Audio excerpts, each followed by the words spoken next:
Welcome to Bayou Time. I'm Jacob DeGate. It's my pleasure to be joined by Lafourche Parish President Archie Chaisson. Archie, thank you very much for taking the time to join us. Good to see you again, Jacob. All right. Can you tell us a little bit how Mardi Gras went? I know we had some great weather throughout the area and throughout the weeks. Can you tell us how it stared in Lafourche Parish? Yeah, no doubt, Jacob. We had some absolutely gorgeous weather for, the Thibodeau, Lockport, and down the bayou parades. I think everybody got a little chilly. Maybe Friday or Saturday night down the bay at the night parade in La Rose, but other than that, I mean, it was some gorgeous weekends. I had the ability to ride in Lockport on Saturday, Thibodeau on Sunday, and went down the bayou to the Crew of Neptune yesterday. Kind of rolls through Galliana, Golden Meadow, and Mardi Gras Day, and just the crowds were tremendous. And we've heard that over and over again from whether it was up in Shoepick yesterday or in Gaines or any of the parades in Thibodeau over the weekend. I mean, just the crowds were tremendous. They were, in some cases when you got around Nichols, they were 5 and 6 people deep, which is, a sign that everybody was ready to get back out and do something. It was, the second year of Mardi Gras kind of post the pandemic, and people just came out in droves. And I think the weather really helped. It was sunny and warm in most cases. So we did absolutely great with it. I know all of the crews had a blast. All of their royalty had a blast. And now the fun process of cleaning up starts, right? Yeah. The city of Thibodeau always does a great job with their public works crew getting the city cleaned up after the Sunday parades, and then I think the crew of Ghana rolled yesterday through the city, and then of course down the bay they're cleaning up today. But just driving into Houma, seeing all the bags on the side of the road. Sure. Coming from Thibodeau into downtown, it's just tremendous the amount of work that our public works crews do, and our the sheriff's office sends inmates to help out. I know in Lafourche and Terrebonne as well, but just a tremendous amount of work that goes into putting on the parades and then the cleanup after. But just the economic benefit, talking with Cody Gray from our tourist commission, the amount of people who come in from out of town. A lot of people I know driving in New Orleans, they want to see, especially if they're from out of state, they want to have that New Orleans-esque Mardi Gras experience. But coming on the bayou and having a family parade is something to be seen. Sure. Definitely not, the Bacchus and the Endymions of the world, but, our crews do a heck of a job here in putting on a great show. And if you want to have that fun family atmosphere where you don't have to worry about your car breaking in or getting your phone stolen Yeah, or getting shot at, like we see in some other parts of the state, it's great to come down to Lafourche and Terrebonne and actually watch a good family Mardi Gras parade. So I'm really proud of our crews, and I think already looking forward to next year. I saw the first news blurb that popped up this morning was Mardi Gras 2024 with the April date. I think it's a little bit later, but people are already planning out next year's stuff. Yeah, it's going to be wonderful, and I know we were talking with Clint Dempster with Thibodeau PD that it was a very safe holiday in Thibodeau, and everything I heard from around the surrounding areas was very safe as well. Yeah, and that's kudos to all of our law enforcement groups, right? Whether they be Thibodeau PD, Lockport PD, Golden Meadow, our Harbor Police play a huge role in the parades in the 10th Ward as well, with Chief Keller and his group. Our local fire departments that come out and actually help in some cases. In Lockport, the fire department helps organize the parade route and get everybody lined up. And I know Floyd does a great job every year at getting that parade off and going. But it's a testament to those people and how safe it is. And you're right, riding in the Thibodeau parade and listening to the radio traffic as we were along the parade route, and even yesterday down the bay, no real big incidents, no acts of violence. So again, it's a good wholesome family atmosphere for you to bring your kids to. Every now and then you get a complaint about the music coming off of a float and a few vulgar comments, but other than that, really no incidents where we had to worry about people getting yanked off of floats. All the crews, again, testament to our local crews and their ability to put on a great show for our parish and our families. Yeah, and then another thing we mentioned, no injuries as well, serious injuries in Thibodeau and around the area. I haven't heard of any, so, that's always good. Yeah, that means our officers are staying safe. And you'd be amazed, the amount of escorts these officers do to get floats back and forth. The guys who actually sit in these trucks and pull these floats. For me riding in a parade, it's a little bit different. I'm sitting in a car. All I have to worry about is what's in front of me, right? But the guys and the men and women who pull these floats, whether they be in a tractor or pickup trucks, their ability to swing these floats around in some of these tight turns in some of our communities, as well as just the overall aspect of making sure a kid doesn't run out in between a float or in between your truck and a float. Because you got to stay attention for a long time. It can get a little when you just moving a few feet at a time. It's tough to pay attention, but they do a good job. Yeah, you have a tendency to get lost either in talking to somebody who walks up to your truck or something like that. But again, everything went off without a hitch this year, and I'm really excited for next year. Hopefully we get another batch of beautiful weather. And I know the crews are ready to put on another wonderful festivity. Yeah, the weather really was perfect. I heard people Sunday saying, you couldn't draw it up any better. If you were in the sun, it was almost hot. If you're in the shade, it was almost cold. So it was right, perfect temperature, Yeah, no doubt. and beautiful skies as well.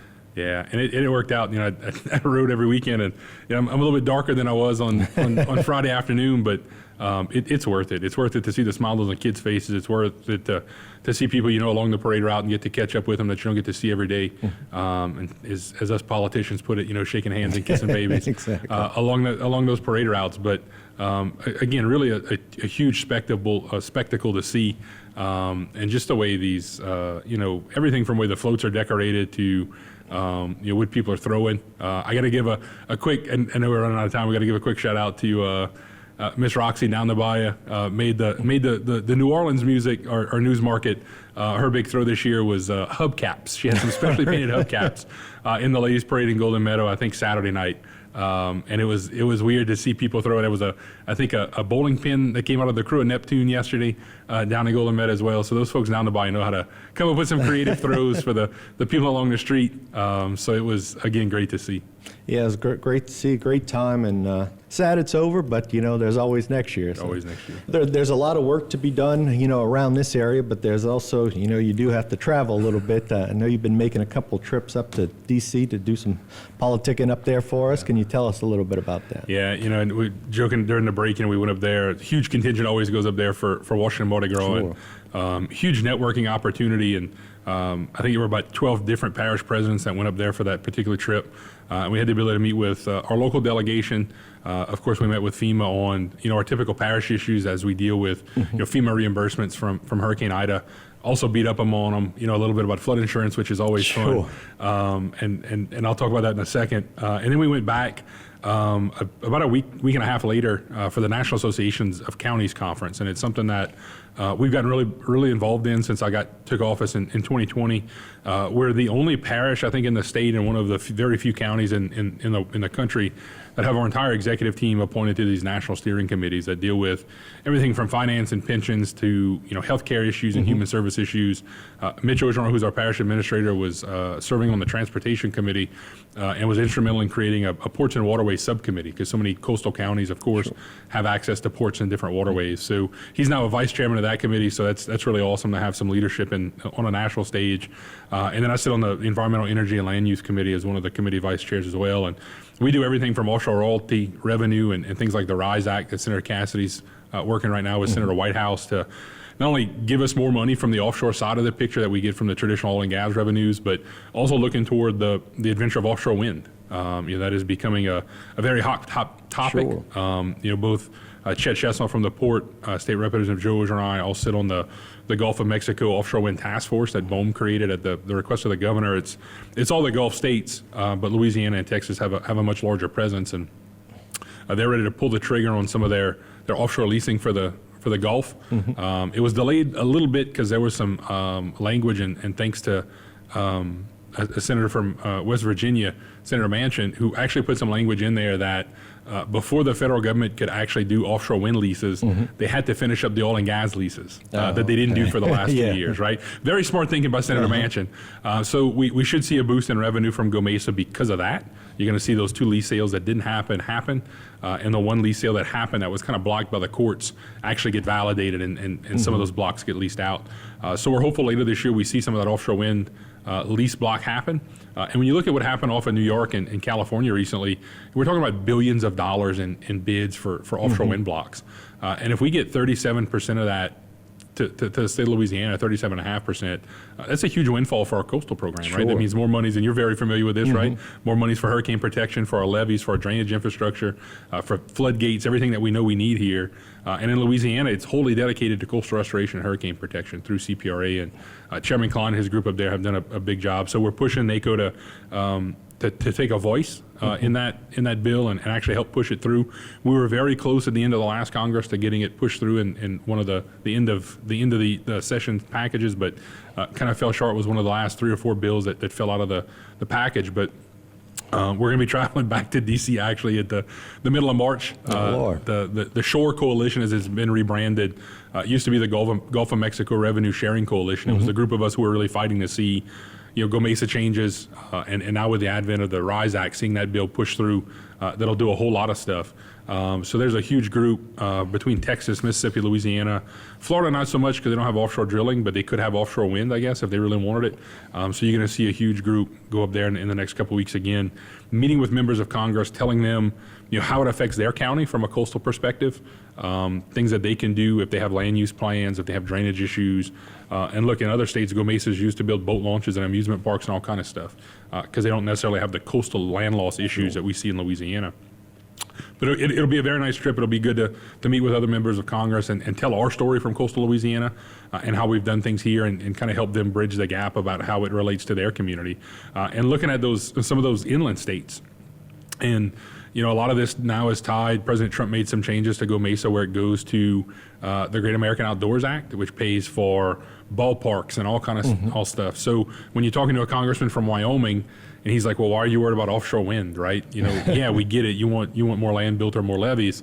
But oh, wait, guess what, guy? If you need in your district somewhere, somebody needs a new recreational field or you want to turf something or do a whole host of things in the Great American Outdoors Act, this can help you guys too, and you can bring home some bacon back to your district if we get the RISE Act passed as well. So huge contingent again going up. We've made some great strides at the conference talking about the RISE Act, talking about drilling offshore and not so much always hyper-focused on just the oil and gas related stuff, but the alternative energies, right? And how that can factor in and how it needs to be an and discussion, right? We don't need oil and gas or those energy alternatives, right? And to the President's State of the Union where, we only need, oil and gas for another decade, and he got heckled a little bit, and rightfully so from our local delegation. It's going to take a whole lot of work, and at the end of the day, if we want to focus on wind or anything else, you need those petroleum products to help make those things a possibility.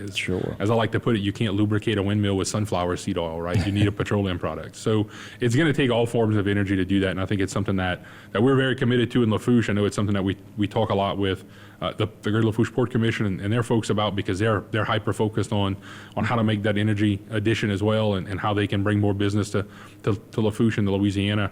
And then, of course, we beat up on FEMA about flood insurance while we were up there and the skyrocketing premiums. And of course, nothing's really going to happen out of that meeting, but we're hopeful that the delegation takes some approach as we get into this new Congress, maybe hold some hearings. And we'll see where that goes in the long run. But we're putting some pressure on them pretty hard about making some changes to the risk rating 2.0 system because it's going to be a devastating effect for our residents as we also deal with skyrocketing homeowners insurance costs as well. A lot of projects going on in the area. Can you tell us about a couple key ones that are coming up soon? Yeah, we're really I guess excited to finally get past the IDA era, right, and get back to some things that were in the budget previously, stuff that we didn't work on for probably 7 or 8 months while we were all hyper focused on going back to Hurricane Ida. But we've been really fortunate to get grant funding and other funding to work on some of these projects, and working with GIS Engineering on the new Valentine Pontoon Bridge. It's a bridge that's been out of service for probably 7 or 8 years now.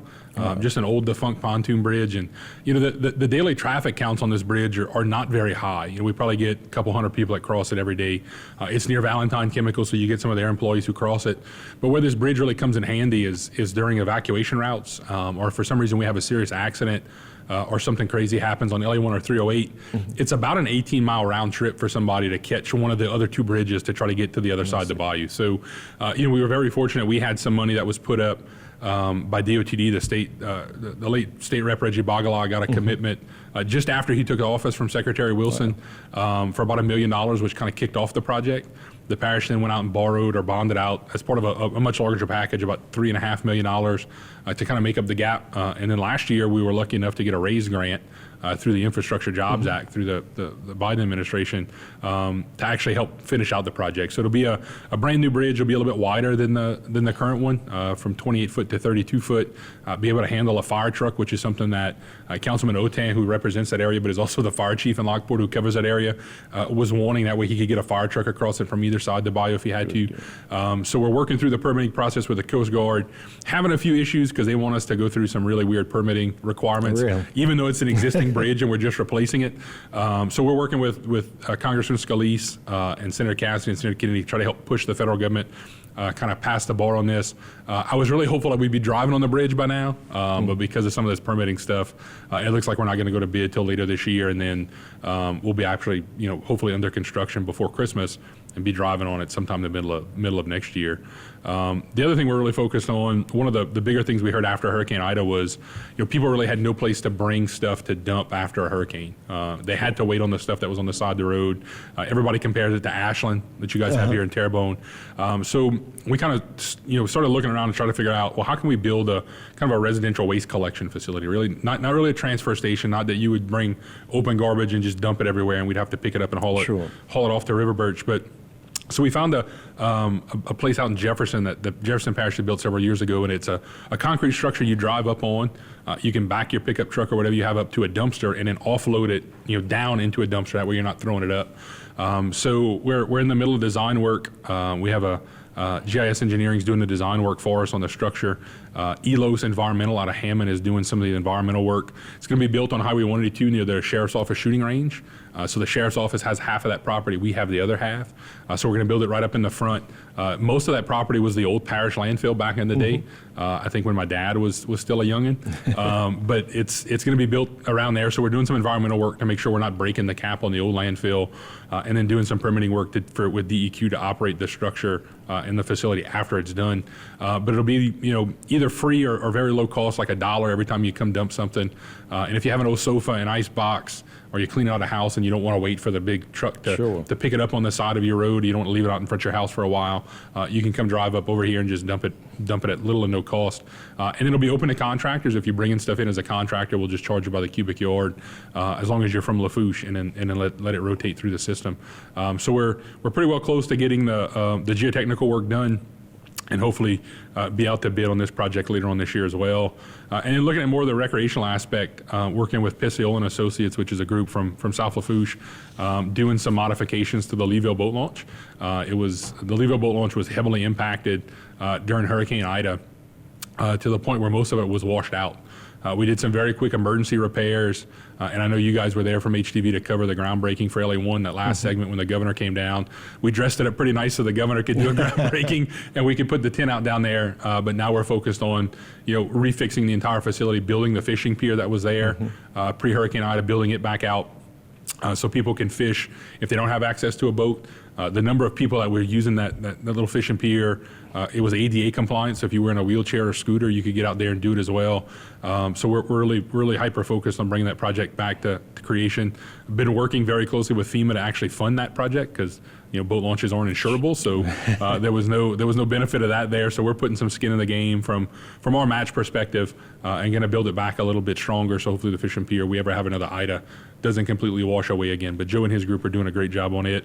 And lastly, something that came out of a phone call to State Representative Fontenot and I, they had a guy call and said, with all the fun stuff happening by Lafourche, by Lafourche Freshwater District and Friends of By Lafourche doing a whole lot of access projects, there was nothing really on the upper reaches in Lafourche Parish to do anything with. So they said, what if we built a kayak launch in the bayou near the E.D. White Historical Site? So Representative Fontenot happened to get that call the same day I got from the resident of Lafourche. He got on the phone with Lieutenant Governor Billy Nungesser. About 25 minutes later, my phone rang, and the Lieutenant Governor said, look, Archie, whatever you need, we're here to help. If you guys want to build a project, we'll be more than happy to give you some land rights to go in there and do it. So fast forward, that was all right before Hurricane Ida. Fast forward through the hurricane, and we're working with Delta Coast Consultants, Mitch Mormont and his group, to design a parking area and a kayak launch for that particular area.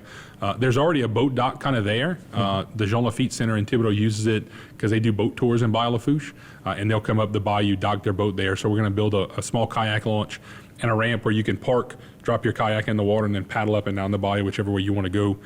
Introduce some more recreational aspects to the bayou, and hopefully get people back on the water as we continue to see the investments made by the others, the other agencies that are involved in By Lafourche. So really pumped up about all four of these projects, and ready for them to go to construction and actually see some progress. All right. Well, thanks again for coming on and updating us, and And always congratulations for the good job. Thank you, Jacob. All right. Stay tuned for more right here on HTV.